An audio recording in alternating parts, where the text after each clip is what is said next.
eu trouxe o jardim da fachada. Eu quero mostrar para vocês como que a gente pode criar um jardim da fachada. Então eu trouxe esse de exemplo. Vou falar um pouquinho o que que essa moça pediu para mim, as características que a gente tem aqui das condicionantes com relação à incidência do sol. E à medida que eu for falando das escolhas das plantas, eu vou também colocando as figuras botânicas que representam essas plantas. Interessante, porque às vezes tem gente que trabalha na área e eu sei que tem maior dificuldade de representar um jardim, de mostrar para o cliente a cena do jardim, como que ela vai ficar pronta. Isso acontece porque, para desenhar um jardim, na maioria das vezes o pessoal acha que a gente tem que usar um programa complexo, tem que ter um computador super potente, mas na verdade, da forma que eu ensino no método DNA, você consegue fazer o desenho do jardim, criar toda a cena de uma forma simples e rápida. Eu quero mostrar para vocês como que a gente vai fazer esse jardim. Pega um sol forte, a planta tem que ser bem resistente, pelo que eu vi ali, pega vento também. Em frente a essas duas janelas, ela me disse que no começo ela estava pensando em tampar com 2 pinheiros, mas depois ela viu que ela queria deixar um pouco livre, mas ao mesmo tempo também não tão livre. Ela até sugeriu de colocar uma palmeira no meio do jardim. Então eu aproveitei esse gancho que ela me deu da palmeira e fiz sim o jardim com palmeiras. A palmeira vai ser a nossa planta protagonista. Então eu trouxe a palmeira verde. É uma palmeira resistente para sol, para vento.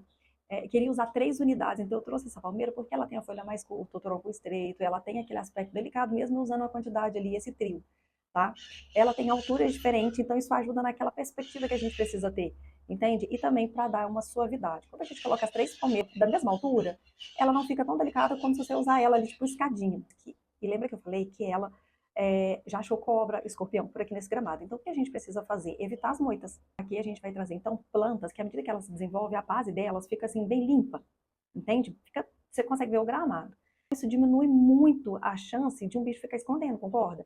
Então, aqui a gente vai usar a cica. Ah, gente, cica é uma planta que ela também falou que gosta, tá? E eu gosto porque a cica é resistente. Como ali eu preciso de volume, mas ao mesmo tempo eu não posso colocar planta que tá assim, moita, o que eu fiz? A cica, que dá um volume grande, então ela preenche boa parte do espaço que eu quero preencher. Então repara que ali eu tenho um equilíbrio muito bom, que é a parte da palmeira, né, na parte superior, que está preenchendo bem, e na parte média baixa eu tenho a cica.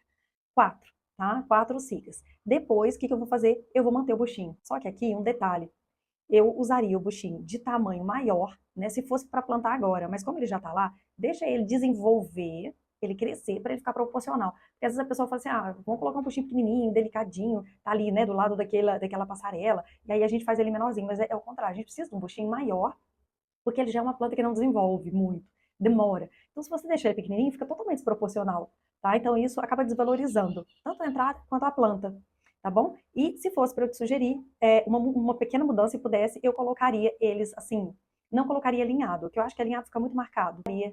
Como se fosse um zigue-zague. E deixaria crescer de tamanho diferente. O primeiro deixaria um pouco menor, o maior no meio e o médio lá no final, seria o terceiro buchinho. Do outro lado, eu tinha tirado os buchinhos, né? E coloquei 2 patas de elefante.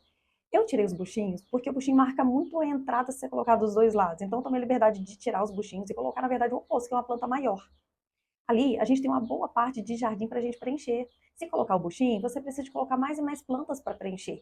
E tem uma escala pequena. Agora, você já chegando com uma escala maior, como é a pata de elefante, colocar uma maior mais perto da parede, atrás, e a outra planta média na frente, o jardim já fica completo, já fica preenchido. Já que aqui a gente está procurando ter um jardim bonito, só que trabalhar com poucas plantas exatamente para esse jardim ficar livre, sabe? Você olhar e saber ali exatamente o gramadinho tá limpinho, sem nenhum bicho escondendo.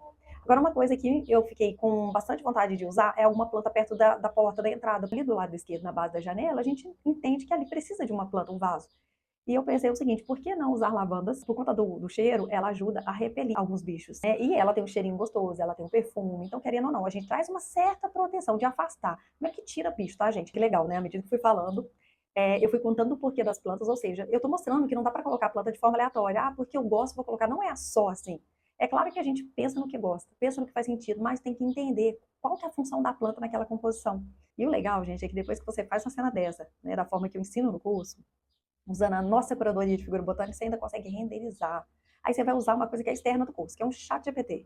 E aí você vai colocar para renderizar, ele vai transformar essa imagem que você fez em uma imagem mais realista, porque ele aplica luz, textura, com mais profundidade, e o jardim fica bonito. É mais uma forma de você entregar o trabalho para o teu cliente. Olha só como que fica bonito.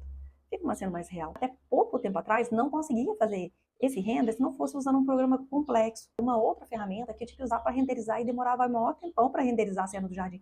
Hoje a gente já consegue renderizar usando um chat GPT.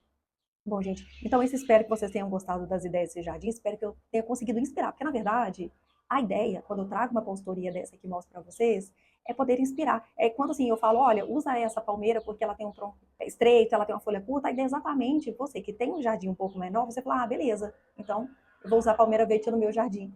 Entende? A ideia é sempre essa, é trazer as plantas explicando um pouquinho para eu conseguir inspirar vocês de alguma forma. Então, quem tem vontade de trabalhar com paisagismo, quem tem dificuldade, se perde durante o processo, eu vou deixar um link, você clica nele para você assistir o vídeo e conhecer mais do nosso método DNA de floresta, que te ensina a fazer consultoria de paisagismo do zero.